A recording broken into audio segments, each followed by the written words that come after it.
வணக்கம். இந்த வீடியோல எதை பத்தி பார்க்க போறோம்னா, இப்போ ரீசெண்டா ட்ரம்ப் வந்து H1B விசாவுக்குள்ள கட்டணத்தை ரொம்ப அதிகமா ஏத்திட்டாரு. அதனால இந்த கூகுள் கம்பெனில ஒர்க் பண்றவங்க எல்லாம் போராடி இருக்காங்க. அதை பத்தி பார்க்க போறோம். இப்பதான் ஃபர்ஸ்ட் நம்ம சேனலுக்கு வரீங்கன்னா மறக்காம நம்ம சேனலை சப்ஸ்கிரைப் பண்ணிக்கோங்க. உங்க ஆதரவு கொடுங்க. வாங்க வீடியோக்குள்ள போலாம்.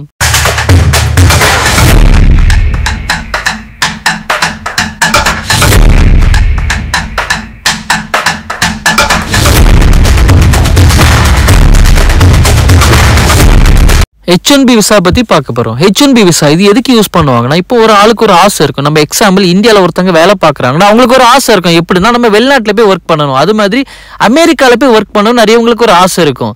அதை நிறைவேற்றும் விதமாக தான் H1B விசா இருந்தால் அங்கே போய் அவங்க வேலை பார்க்கலாம். இதுக்குள்ள குவாலிஃபிகேஷன் என்ன வேணும்னா, அவங்க வந்து டாக்டர்ஸாக இருக்கலாம், மெடிக்கல் ஃபீல்டில் இருக்கலாம், நர்சஸாக இருக்கலாம், அது மட்டும் இல்லை அவங்க வந்து இன்ஜினியர்ஸாக இருக்கலாம், டிகிரி ஹோல்டர்ஸாக இருக்கலாம்.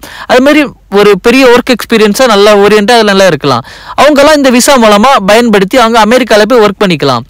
இந்த ஸ்டார்டிங் இந்த விசாவில் போகிறவங்களுக்கு 3 வருஷம்லேருந்து 2 வருஷம் வரை அந்த அமெரிக்காவில் ஒர்க் பண்ணிக்கலாம். அடுத்து இந்த விசாவை நம்ம எக்ஸ்டெண்ட் வேற பண்ணிக்கலாம். இந்த விசாவை மொத்தம் 6 வருஷம் நம்ம எக்ஸ்டெண்ட் பண்ணிக்கலாம். இந்த விசா வந்து ஒரு நல்லது தான். நம்ம அதில் வந்து சில கட்டுப்பாடுகளோடு அந்த நாட்டில் நம்ம வசிக்க முடியும்.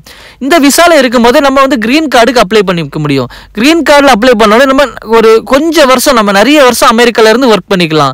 அந்த ஒரு உரிமை இந்த விசா மூலமாக நமக்கு கிடைக்கும். இந்த விசாவை பயன்படுத்தி அதிகமான இந்தியன்ஸ் அங்கே போய் ஒர்க் பண்ணிட்டு இருக்கிறாங்க. அது மட்டும் இல்லை சைனீஸும் ஒர்க் பண்றாங்க.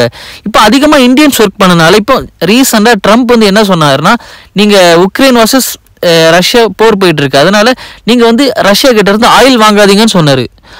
ஆனாலும் நம்ம இந்தியா வந்து அதை ரிஜெக்ட் பண்ணிட்டு இப்போ வரை நம்ம ஆயில் வாங்கிட்டு தான் இருக்கோம். அது மட்டும் இல்லை ரஷ்யாஸ்க்கு ஹெல்ப் பண்ணிட்டு தான் இருக்கோம்.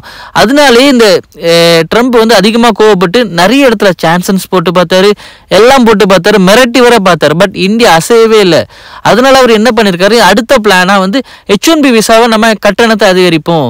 அப்படின்னா இல்லீகல் இமிகிரன்ஸ் வரக்கூடாது, அது மட்டும் இல்லை இமிகிரன்ஸே வரக்கூடாதுன்னு சொல்லி 88 லட்சம் தான் பாருங்க யார் உள்ள வருவா, அவ்வளோ ரேட்டு. இதனாலே வந்து இது வந்து ட்ரம்புக்கு ஒரு ஸ்ட்ராட்டஜி தான். இது மூலமா வந்து இந்தியாவை நம்ம கட்டுப்படுத்த முடியும். அது மட்டும் இல்லை கட்டுப்படுத்தினா ரஷ்யா கிட்ட இருந்து ஆயில் வாங்காது. ஆனால் இந்த ட்ரம்புக்கு முக்கியமான நோக்கம் என்னதுன்னா, அவருக்கு ஒரு நோபல் பிரைஸ் வேணும். அதுதான் முக்கியமான நோக்கம். ஓப்பனாக சொல்லணும் அதுதான். அவர் வந்து எல்லா இடத்துலையும் போய் சொல்லிட்டு தான் இருக்காரு, இந்தியா வர்சஸ் பாகிஸ்தான் போற நாங்க தான் நிறுத்தணும், அப்படி இப்போ ரஷ்யா போற அவரால் நிறுத்த முடியல. இவர் இப்படி விசாவோட பிரைஸ் அதிகம் பண்ணிட்டு இருக்கனால அங்க வேலை பார்க்குறவங்க நிறையவங்களுக்கு சேஃப்டி இல்லை, அது மட்டும் இல்லை அவங்க கொஞ்சம் பேனிக் மோட்ல இருக்காங்க. அதனாலேயே வந்து அமெரிக்கால பிக்கெஸ்ட் நிறுவனமான கூகுள் அதில் ஒர்க் பண்ணுறவங்க இப்போ வந்து எம்ப்ளாயீஸ் எல்லாம் போராடி இருக்காங்க. இது வந்து அமெரிக்கா வந்து இதுடைய ரேட்டை கொஞ்சம் கம்மியாக்கணும், அது மட்டும் இல்லை இது இப்படி இருந்தால் அங்கே ஒர்க் பண்ணுற எம்ப்ளாயீஸ்க்கு ஒரு சேஃப்டி இல்லை, அது மட்டும் இல்லை இது நல்லது இல்லைன்னு சொல்லி நிறையவங்க போராடிட்டு இருக்காங்க. அதில் இம்பார்ட்டன்ட் கம்பெனி தான் கூகுள், அவங்களும் போராடிட்டு தான் இருக்கிறாங்க. இது வந்து கூகுள் கம்பெனி டைரக்டா போராடல, அவங்க உள்ள எம்ப்ளாயீஸ் போராடுறாங்க. அதனாலேயே இது வந்து யாருக்கு பேக் ஃபேர்னா, கண்டிப்பா இது ட்ரம்புக்கு தான் பேக் ஃபேர். ஏன்னா அவருக்கு தான் இப்போ கூகுள் கம்பெனி வந்திருக்கு. அதே மாதிரி நிறைய கம்பெனிலாம் வந்து ஃபார் எக்ஸாம்பிள் மைக்ரோசாஃப்ட்லாம் இருக்கு. அப்படிப்பட்ட பெரிய கம்பெனிலாம் வந்துச்சுன்னா இந்த ட்ரம்புக்கு இது தலைவலி தான். ஏன்னா இப்படிப்பட்ட கம்பெனிஸ்லாம் வந்து போராடிட்டு இருந்தா ரொம்ப கஷ்டம். இப்போ இதுக்கு என்னதுன்னா, கூகுளோட சிஓ வந்து ரியாக்ட் பண்ணணும். இதுக்கு வந்து கூகுளோட கம்பெனி வந்து டைரக்டா வந்து பிரச்சனை பண்ணா இது வந்து ட்ரம்ப் அட்மினிஸ்ட்ரேஷனுக்கு ரொம்ப பிரச்சனை. இதை பார்த்து வேற கம்பெனியும் போராட வாய்ப்பு இருக்கு. அது மட்டும் அங்குள்ள எம்ப்ளாயிஸை நல்லா பிரச்சனை பண்ண வாய்ப்பு இருக்கு. அதனால என்னதுன்னா, இப்போ ட்ரம்ப் என்ன சொல்லுவாருன்னா சிம்பிளாவே சொல்லிடுவாரு. ஏன்னா அங்க அமெரிக்கன் மக்களுக்கு தான் முதல் உரிமை, அவங்களுக்கு வேலை இல்லாமல் போயிடும். அதனால தான் இப்படி என்னது H1B விசாவோட பிரைஸை ஏத்துனேன்னு சொல்லி டைரக்டா சொல்லி முடிச்சிருவாரு.